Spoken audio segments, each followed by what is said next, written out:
seedlings.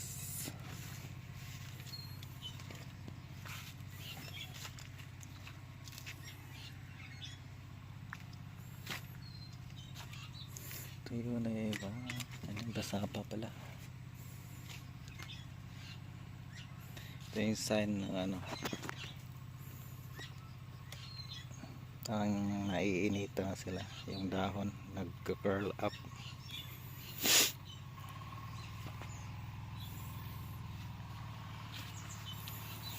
Ayan.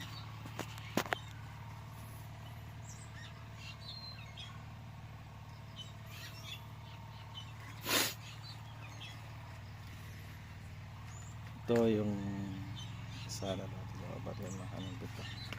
Itong pito na to magkakasabay yan. Ayan. Ayan. Tapos ito pahabol. Kung napapansin nyo, parang walang laman yung ibang butas. Kinain ng ano to ng langgam. Kaya ganito, hindi tulad nito. Tapos ito naman, ito, ano to? Hindi ko nilagay sa seedling tray yung buto. Binudbud ko dito. Kasi akala ko di natutubo. Itumubo pala. Parang ano, transplant ko na lang sa seedling tray. Kaya kung napapansin nyo, pantay-pantay yung ano nila, yung laki. So walang masyadong empty na butas. Diba? Ayan. Nasa lata kasi ito sila. Ayan, so ayan. Nakalata to. Nung ano, nakaraan, bali sobra to. Akala ko di natutubo kasi nasa lata na medyo 3 buwan na yata nasa lata. Kaya akala ko di na mag-germinate. Yun, nag-germinate pala. Bali yung lata, yung butas ng lata pinatakan ko na lang ng ano, ng kandila para masilyuhan. Tapos yung buto nung magsisidling na ako, binabad ko muna sa ano, sa anaa, yung growing hormone. Munang bali ano, mga dapat 18 minutes lang yun. Okay na. Nakalimutan ko, naging 2 oras. Parang 2 oras ko yata nababad. Pero okay lang kasi tumubo naman. Kala ko lang talaga kasi di natutubo. Kaya binudbud ko na lang dito. Ito. Ano to? Coco peat at vermicast. Yan. Advice ko lang pag gumamit kayo nito, dapat ano, mas marami yung coco peat kaysa vermicast. Parang mas para sa akin lang yun, mas maganda yung pating medium pag ano, mas marami yung coco peat. Kasi yung vermicast parang ano, mahirap maka penetrate yung tubig pag maraming vermicast. Ang ginagawa ko na lang, ang dinidilig ko, na ano ko na lang, ano tawag doon, yung gumawa ka ng vermicast, tapos nilalagay ko sa container, binababad ko sa tubig. Yun, parang fertilizer na lang din. Twice a week. Okay naman yung tubo niya. Yung nagka-curl up na yan. Sa init yan. Kasi plastic lang yung.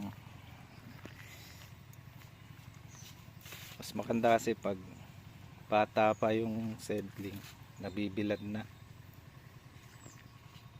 para pagka-transplant mo di dapain. Yung ganito, parang nagba-brown yung ano niya, yung stem. Pag di nainitan yan, kulay green lang yan. Tapos pag nag-transplant ka, dapain. Itulad sa ano, sinasanay ko na sa ano, init. Pero nung first week ata nito, first week yata yun, or umabot ng second week yun, ito tinatakpan ko to ng mulch para di madaling matuyo yung ano, seedling tray.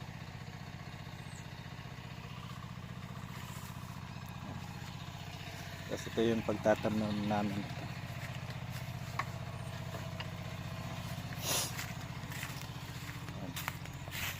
Ito yung dating palaya namin, palaya, tapos dito sa gitna ano, atsal. Ay di pa nabuno, atsal to.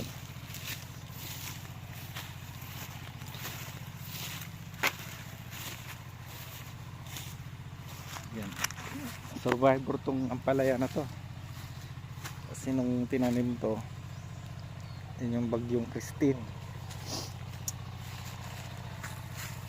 May isa pa nga dito ano nabunot, tapos binalik ano, nabuhay pa. Tapos itong mga plastic mulch na to, natutuklap to sa lakas ng hangin.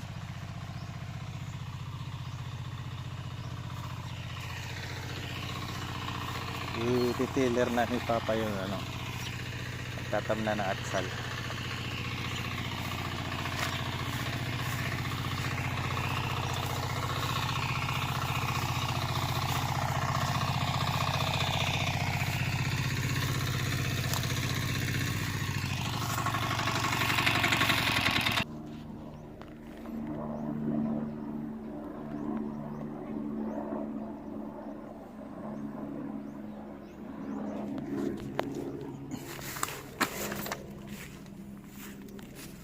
Tiller.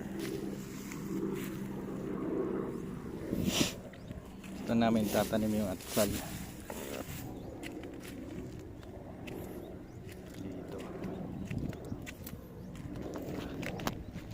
Mga 1,000 na puno lang yata kasya dito.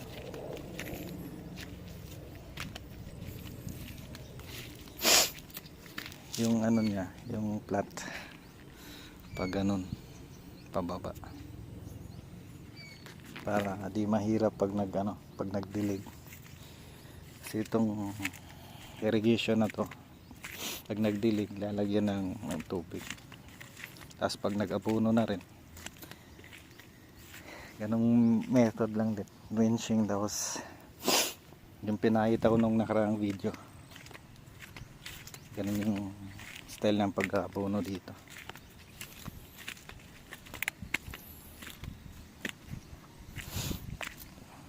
Palaya namin dati.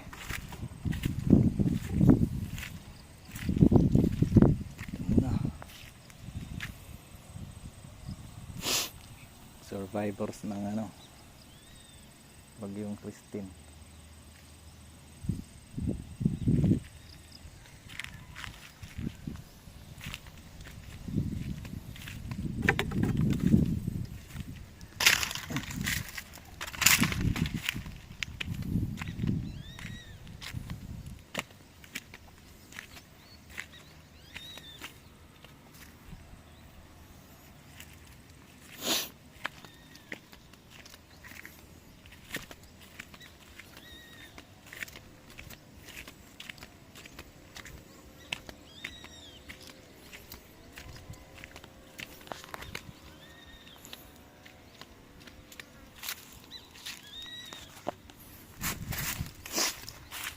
So ang palaya na to, nahuli to ng ano, isang linggo. Kasi di makapag land prep, palaging umuulan. Di ma-tiller yung pagtatamnan kasi sobrang basa, dikit-dikit. 1, 2, 3, 4. Ito ang 4 na plat na to, nahuli to ng isang linggo. Yan.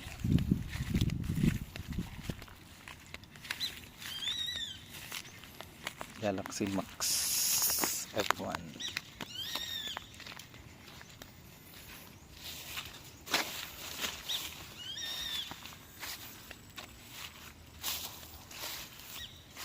Investment tiller.